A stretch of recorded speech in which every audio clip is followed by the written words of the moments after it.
Hello, everyone. First of all, to the trolls, you might as well give it up. I've been receiving death threats, insults, been bullied about my coverage of the events in Ukraine for over 10 years now, daily. Give it up. I will not stop talking. I will not stop sharing information. I will not basically take your bait of trying to draw me into some kind of discussion with you and your conspiracy theories. So just walk away. You can block this channel.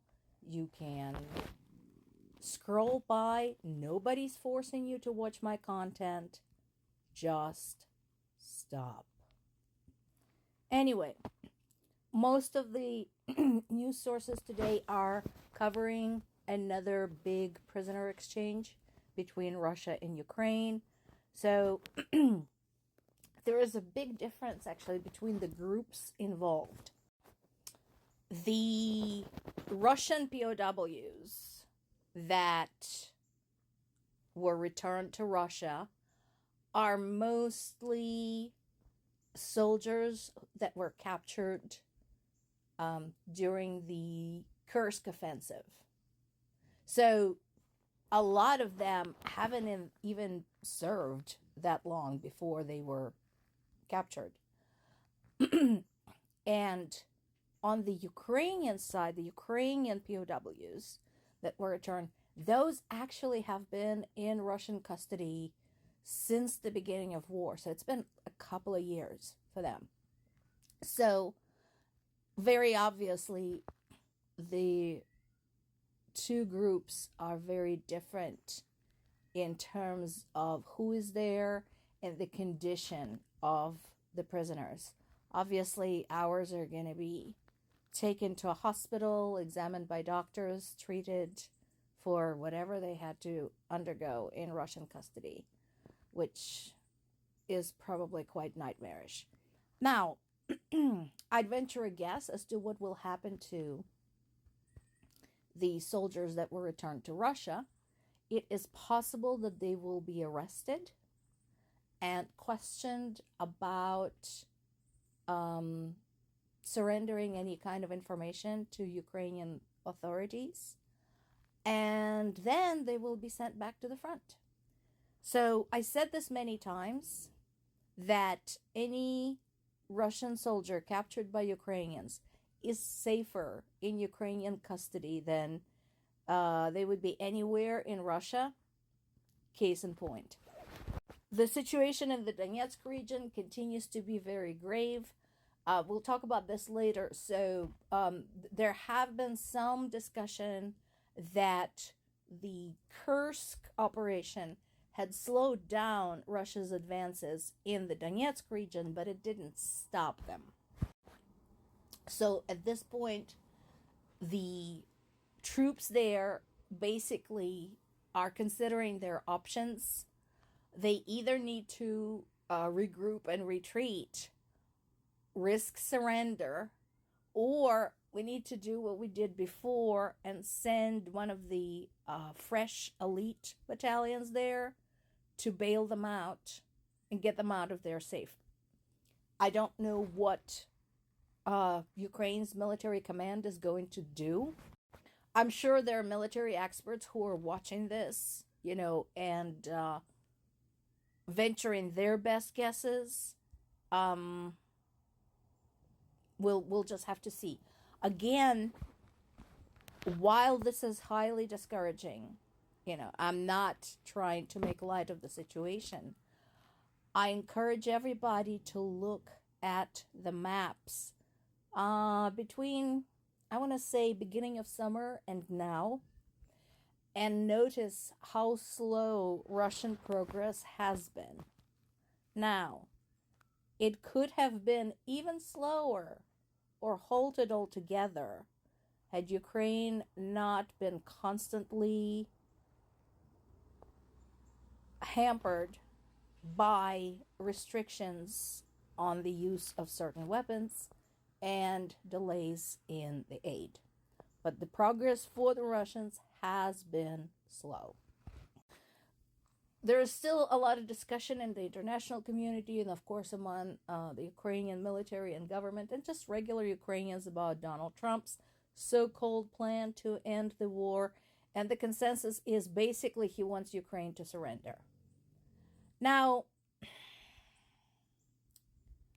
I'm just curious, like if somebody broke into Mar-a-Lago and told Trump, you know what, I'm going to keep 1/5 of the house and property, and in exchange, I'm not going to kill you, would he have gone for it? Of course, you all know the answer. So I don't think he even knows where Ukraine is on the map. He clearly doesn't know the history between Russia and Ukraine, or Russia and all of its neighbors. So whatever he's proposing is basically just poppycock. This continues to be a source of frustration to all of us covering the events in Ukraine, inside Ukraine and outside of Ukraine, those of us with friends and families in Ukraine. Because, again, the question is why? Because, like, how many Ukrainian schools and hospitals and kindergartens do the Russians have to bomb out for this to sink in? For that matter, how many foreign nationals who volunteered to go there, even as just medical support or humanitarian aid support, how many of those have to get killed before it sinks in? Now, there is a theory circulating in some circles, and again, it's just a theory, so do not run away with this, okay? That perhaps when the permission comes, they're not gonna advertise it, which wouldn't be a bad thing, because Ukraine has done a really good job getting Russians to jump at their own shadows when it comes to using their long-range drones. Just yesterday, there was an incident in Murmansk. Look it up on the map. I'll let you look that up to see where it is and where Ukraine is. But, so, they first reported that they shot down a Ukrainian drone. Upon further investigation, it turned out that they had fired at somebody's lightweight airplane. So, they're already believing that Ukrainian drones can appear anywhere at any time, which is a good thing. We want them panicked. So, if the strategy is to not advertise the permission for the use of the long-range weapons, that's fine as long as the permission is in place. And yes, I'm glad that Biden, recognizes that Putin is just basically blustering. That's a good thing. And, of course, Moscow's ambassador to the UN plugging the same line, saying that this is the start of the direct war. And again, guys, it's really, really easy to end all this. Order your troops to stop, turn around, and go home. Get all your military and Russia-appointed officials, civilian officials, off all of Ukrainian territory, and that includes Crimea, all of the occupied territories, the Donetsk region, the half of the Zaporizhia region, etc., and go home. And it all stops. You can go back to being assholes at home. You can go back to enjoying your shithole of a country. You can go back to indulging to your homophobia and religious fanaticism. You can just enjoy life. Up to you.